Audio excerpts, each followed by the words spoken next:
Pero marami din pong ano sa inyo pagdating sa ano chapter 2. Usually doon ang nagkakaroon ng mistakes Sige pa, ma'am. sa chapter. So pasuyo na lang po alphabetically arrange ito. Hindi ko pa po na-check ang survey nyo kasi ngayon lang naipasa. Tatry ko po. So unang-una po, introduction. I know na-discuss ko na po sa inyo kung paano gumawa ng introduction. So when we say introduction, it comes from the concept of the writer. Napansin ko po kasi dito sa introduction nyo, puro po researches, shows, finding shows. So ibig sabihin, hindi nyo po siya sariling context. Parang ganun po. No, basahin niyo po ulit yung yung PowerPoint na pinasa ko sa inyo kung paano po gumagawa ng introduction. So it seems na hindi niyo po pinag-isipang mabuti kung paano po ginagawa sa introduction kasi puro nakalagay dito findings, research. Ang introduction po is hindi ganon. So na-discuss ko na po sa inyo yun, di ba? So you will discuss the problem, bakit nyo siya pinili, ano yung existing problem globally, locally, the Philippines, and in the schools. Eh nakalagay dito, findings are ano ba to? Chapter 2 ba to or what? May studies, diba? So hindi po siya okay sa introduction. Balikan nyo po yung mga PowerPoint ko na nag-discuss ako kung ano nilalaman ng intro. Yes po, ma'am. Yes po. And then background of the study, ito yung mga legal basis, mga authors na pinagmulan, no? Tingnan nyo din po doon kung ano po yung background. And sabi kanina, dapat po ay 20 pataas. May nakita pa nga ako dito ng 1992. Popong-popong pa. Justify nyo po. So, ibig sabihin yung mga pinapaulit ko, pakiulit po, ha? Sige pa, ma'am. Ayan. Ito yung sinasabi ko, bakit nyo po binago ang statement of the problem. Mr. Joel, pa-check nga yung huling sinend ko sa inyo. Ay, kasi alam kong binago eh. Kaya lang, ma'am. Okay, so statement of the problem, hindi po siya ganito yung sobrang haba. So dapat ang makikita ko lang dyan, this study will aim to. So tingnan niyo po yun sa group 1 kung paano nila ginawa.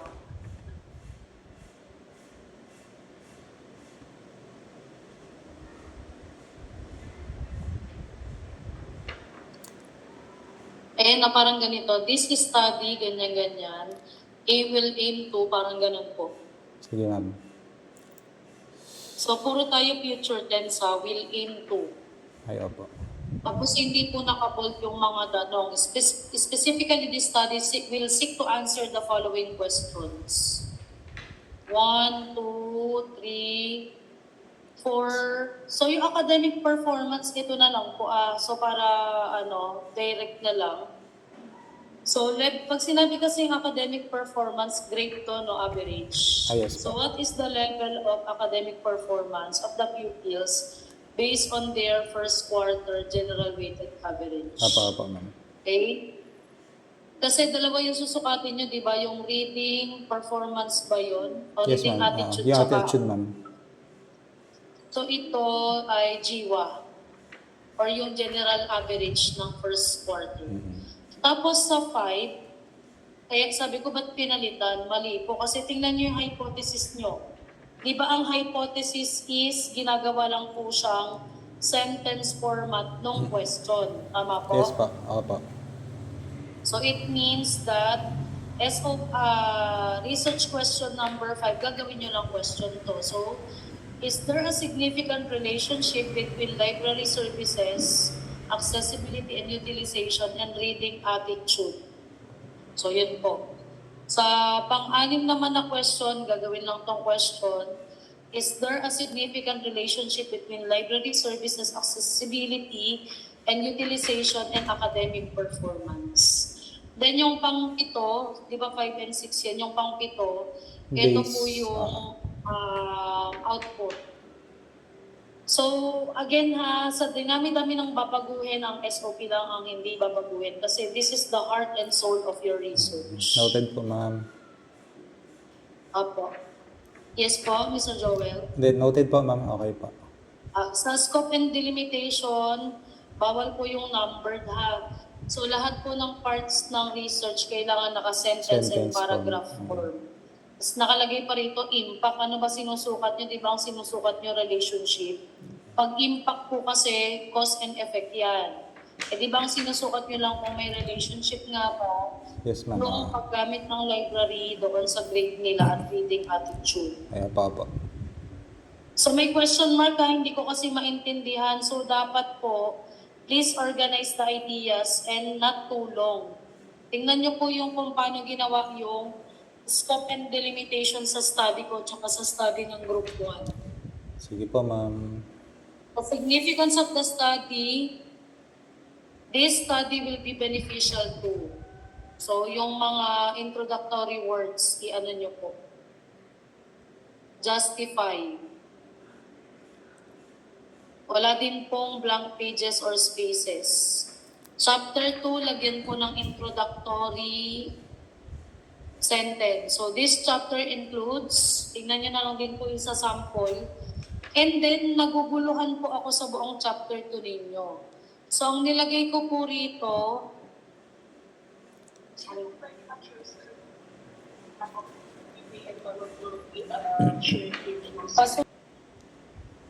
so paki-review po yung buong chapter 2 ninyo. So again, yung tema ng RRL at RRS ay it depends on the research question. Di ba ang nakalagay doon, accessibility, utilization ng library, tapos reading attitudes, then academic performance. So i-explore nyo po yun.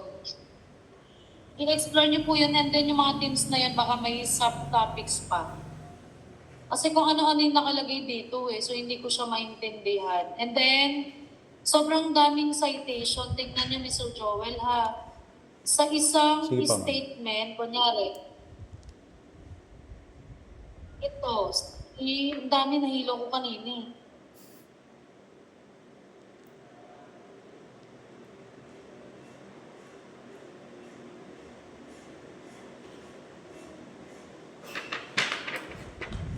ND. Katulad nito, space and activity deficiencies in aspirational learning commons were emphasized by Benayat Dulagan and, katulad nito, wala pang year. Ano po ba ito magkaduktong? Benayat Dulagan and Yes po, Caponera. magkasama po silang tatlo, ma'am. And psychological deterrents such as unwelcoming environments were noted by, ang dami So di ba dapat pag naglagay kayo ng sentence, isa lang po yung citation? Ang dami po. Sa isang sentence parang isa o dalawa. So paki-check nyo po ulit. Nahihilo talaga ako Panhilasan 2024, parang ang ginagawa nyo dito parang nagsisynthesize na kayo. Sige po, ma'am. Kasi Noted parang po. pinagsama nyo yung dalawang idea ng dalawang authors. Sa synthesis po kasi ganito Tsaka wag pong gumamit ng no date. So tingnan nyo po kung yung bang buong chapter ninyo ay naka-inclines mga variables ng research question. Tsaka yun po may mga napansin ulit ako na paulit-ulit na apelido. Again, yung mga paulit-ulit na apelido will counted as 1 lang po. Kasi sabi natin 20. Repeating authors for all parts will be counted as 1 lang ha. So hindi po siya counted dun sa 20 na kada isa. Then, observe proper citation. So sabi ko kanina, pag nasa unahan yung apelido, dapat A and D. Pag nasa hulihan, tsaka gagamit nitong end na yan. Diba? Mr. Joel, ikaw pa pag binasa mo hindi ka mahihilo. Ang daming author sa isang sentence. Actually, ma'am, nakakahilo nga talaga. So parang na siya synthesis na yung ginawa niyo.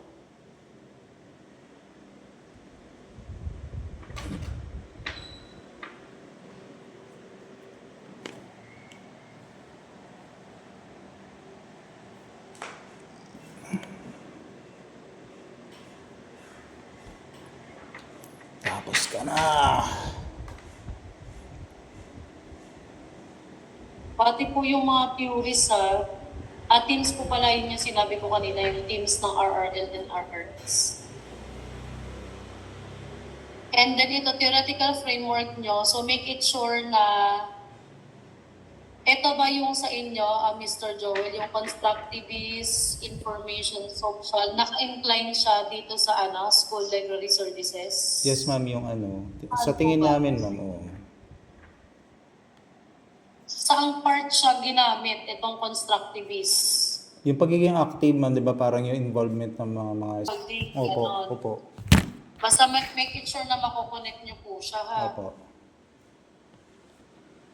So, tinanggal ko na yung So, include the proponent, yung katulad nung sa group 3 kanina.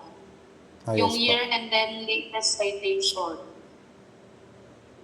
So, make it sure that theories are related to your studies variables.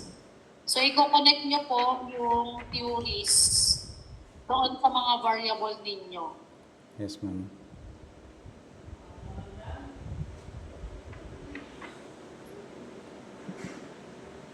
Siguro po mga 7:02 start na tayo sa prep.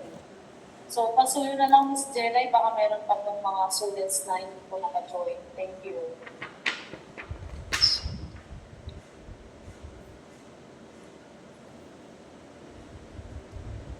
Wala po talagang blank spaces, ha? Then, conceptual framework. Ano po ba yung SOP nyo? Yun yung binanggit ko kanina. Yung one, Mr. Joel, Po? is availability, accessibility. Yes, ma'am, opo. Accessibility. Sulat mo rito, ha, yung sa SOP po talaga, kung kaya pong ilagay pati indicators like accessibility of library resources, yung 1.1, 1.2, 1.3. Ay, ilalagay din po, ma'am. Yes po, ilalagay po talaga. Mm-hmm. And then yung pangalawa, availability. Kung kaya pong pagkasyahin na kaya ba, kung hindi naman po, pero usually kasi ang panel pinapalagay lahat eh. Sige, ma'am. Ko na lang, ayusin ko na lang po ulit. Opo, input yun ha, yung lahat po, yung SOP1 mo, sulat mo na dyan, yung buong SOP1. Pero hindi po siya naka-question form, naka-statement format po siya. Sige po. So 1, 2, 3, 4 po. Tama? Kasi ang 5 mo, 5, 6 inferential na eh, no? Apa, ma'am. Then 7 output. So yung SOP 1 to 4 mo, kung kaya mo pong gawing dalawang box, much better. Kasi dun sa research ko, ang ginawa ko, dalawang box na siya kasi hindi kasya. Kita ko sa iyo.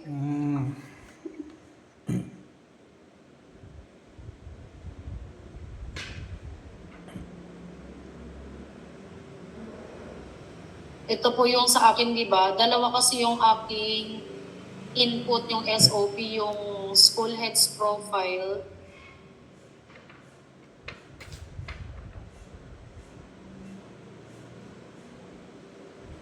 Input, pati yung teacher's performance. And then i-assess naman yung skills. Kasama din siya sa process, pati yung mga challenges encountered and so on. Then output naman yung framework po. So kung kaya mo pong yung 4 na yun, gawing dalawang box, much better. Tapos sa process naman, ang gagawin mo, sa process data gathering procedure, please take note ha, ang ilalagay po ay data gathering procedure, data analysis, and then dalawa po yung hypothetical question mo, di ba? Yes, ma'am. Dalawa po. So yun yung test the significant relationship between accessibility and utilization and reading attitude. So kasama yun sa process ha. Opo. Yung isa pa, test the significant relationship between accessibility and utilization and academic performance. Bali sa process mo, 4 ang nakalagay. Again, data gathering procedure, data analysis, and yung dalawang testing. And then sa output mo naman, eto na, yung Library Service Enhancement Program. Okay na? Naintindihan mo na? Yes, ma'am. Naka-record naman po. I-review ko na lang po, ma'am. Ayan po. Okay na. Tapos kung ano yung nasa picture, dapat naka-ano lang siya, parang kinukwento mo lang dito sa part ng nasa ilalim. Naka-IPO format. So, babanggitin mo dyan, the input, ganyan, ganito, and so forth. Tingnan niyo kay Miss Altes. Kasi naka-IPO din sila.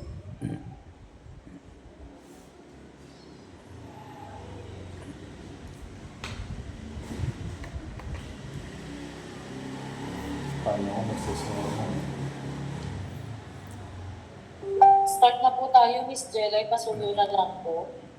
Sino naka-assign sa Previn? Sabay ba bago?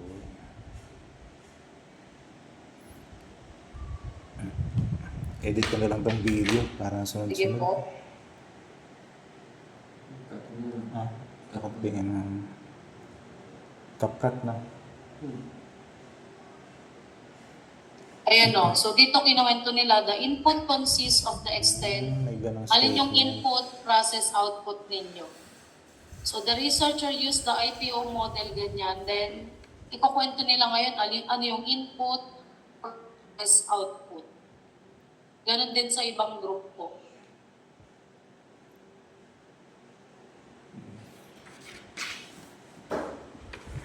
Then definition of terms, introductory sentence yung kanina. And then kung ano yung sinabi ko doon sa group 3 kanina, nagets nyo naman, Mr. Joel, yung sa definition of terms, kung paano gagawin. Yes po, ma'am, na picture na naman namin. Oo. So, pasuyo na lang. So, term should be on the SOP. So, lahat ng binanggit doon, ilagay nyo dito. Lalo na yung mga Tama naman yung ginawa indicators. natin dito, di ba? Ha? Sige po, let's start na po.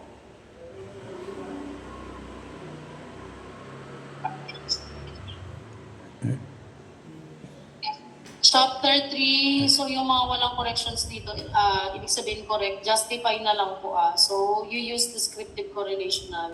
Then, katulad nung sinabi ko kanina sa group 3, kung kaya nyo pong hingin sa inyong students, no, Mr. Joel? Yes po, ma'am. Mga estudyante pong ano namin. Students lang ba kayo? Wala kayong teacher? Sino ba respondents nyo? Puro students Mga students, lang? ma'am. Oh, yun po yung Students sinuggest lang. nyo rin So, po hingin sa amin eh. nyo- Opo, hingin nyo po yung bilang ng grade 4 per section hanggang grade 5 per section and grade 6 per section.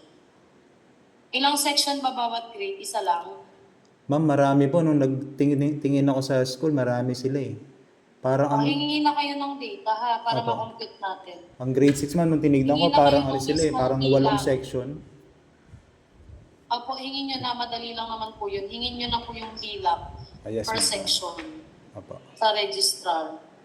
Ngayon, pag hiningian kayo ng letter, gumawa na lang kayo ng letter, tapos papirmahan nyo na lang sa akin. Sige po. Pati sa GRC. Opo. Kasi may school kasi na mga arte nangihingi agad ng letter. So, idagdag nyo na lang dito yung word na stratified random sampling. Kasi dapat kasample ni Coco. Tingnan nyo po yung sa gawa ng group 1 kila Miss Altes. And then, napansin ko dito, wala pong parts ng survey questionnaire. So, dapat sa research instrument nakalagay po yung parts by parts. And also add here the reliability test, no, yung Cronbach Alpha. So, data gathering procedure, hindi muna po magbibigay ng letter ng permission sa principal, sa division office po muna. Ito yung sabi ko kanina, Mr. Joel, ba't may result na agad kayo? Wala pa naman tayo kinakondak ha.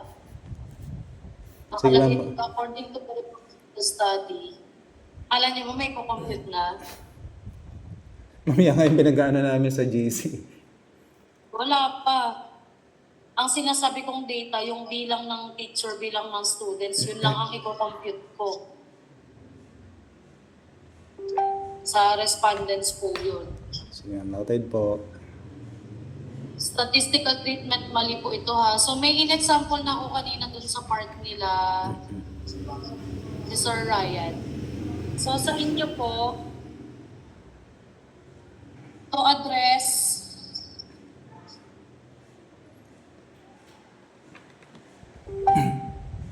problem 1, 2, 3, and 4. 1 to 4 yun, di ba?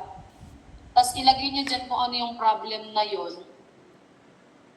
The researcher will use weighted mean. Weighted mean po yung 1 to 4 ninyo, ha? Yung accessibility, utilization,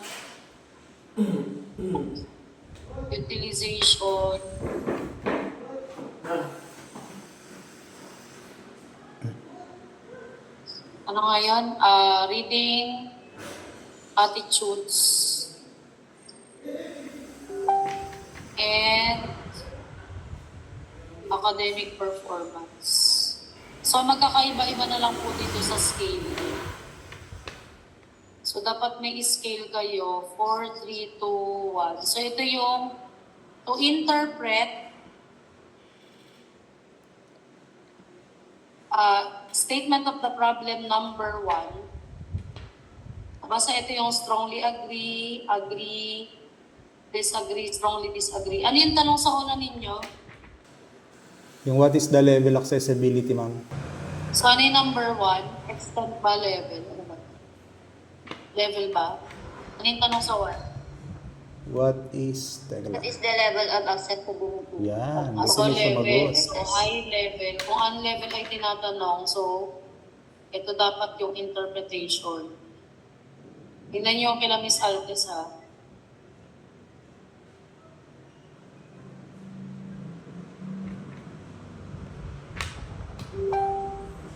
Sa to interpret SOP2, ano yung SOP2? Level 10. Ma'am, level din po. So, SOP1. Ano yung SOP3 naman? Level 10. What is the level, ma'am, of reading attitude? So to interpret SOP1, 2, and SOP3, itong gagamitin nyo. So, tingnan nyo na lang din yung scale na nandun kila Miss Altes kasi may scale is scale 2. Sige po, ma'am. I mean yung mean range. Eto, kasi validated na to. So, kopyahin nyo ito. Ang papalitan na lang is yung verbal interpretation. Tsaka dapat naka-arrange from 4, 3, 2, 1. Picturean nyo. Magsisimula sa 4, 3, 2, 1, babalik na rin nyo lahat ito. So, itong mga mean na to mapupunta sa taas. Ang papalitan na lang is yung verbal interpretation sa inyo. So, to interpret,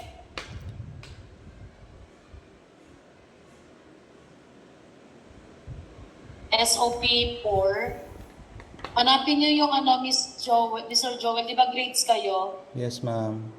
Yung DepEd order na kung saan yung may nakalagay 95 to 100, outstanding ata yun, yung may ganyan sa DepEd. Kung ano yung equivalent ng grade. Hanapin niyo po meron yan. Gets po? Yes, ma'am. Yes, ma'am. So, dyan kayo base kung ano yung interpretation ng grade nila. Opo. DepEd order. Tapos, sa SOP,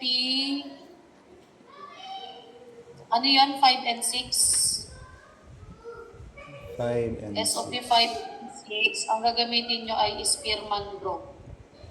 Oh.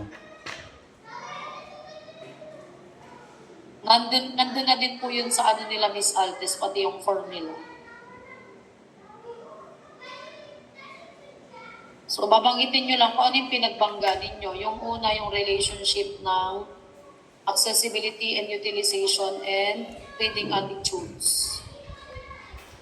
So, yun po, Spearman Rho or Spearman Spearman Rho. correlation. Basta nakalagay na po dyan pati yung Spearman Rho. formula. So, I hope napipicturean. Ma'am, naka-video pa, ma'am.